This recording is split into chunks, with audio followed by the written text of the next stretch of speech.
জাহিদ ভাই আইবির গ্রেপ্তারের বিষয় নিয়ে কিছু একটা কোন। কি বলবো ভাই, বিগত দিনে ফেচি সরকারের আমলে বিএনপির নেতাকর্মীদের গ্রেপ্তার করছে।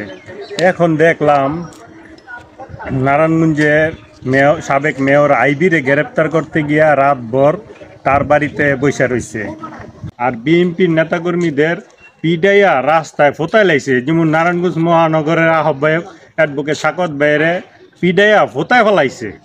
যেমন আমাদের নারায়ণগঞ্জ মহানগর সদস্য সচিব আবু আলী সুবকান টিপু বাইরে পুলিশ প্রশাসন সিরা লাইতাছে, টাইনা টুইনা সিরা মাইরা হিয়া পরে গ্রেপ্তার করে নিয়ে যায়।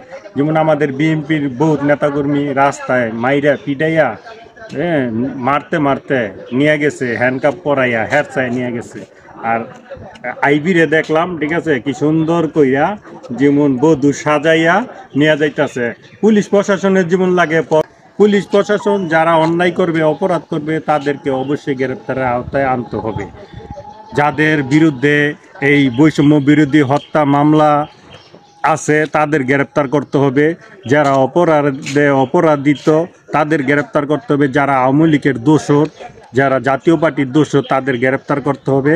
কিন্তু প্রীতি আকর্ষণ করব, সামনের দিকে যারা এই আওয়ামী লীগের দোষর আছেন এবং কি ফেসিবাদী সরকারের দোসররা এখনও লাড়া দিতে চায়, আন্দোলন সংগ্রাম করতে চায় হাসিনার নেতৃত্বে, তাদের গ্রেপ্তার করবেন।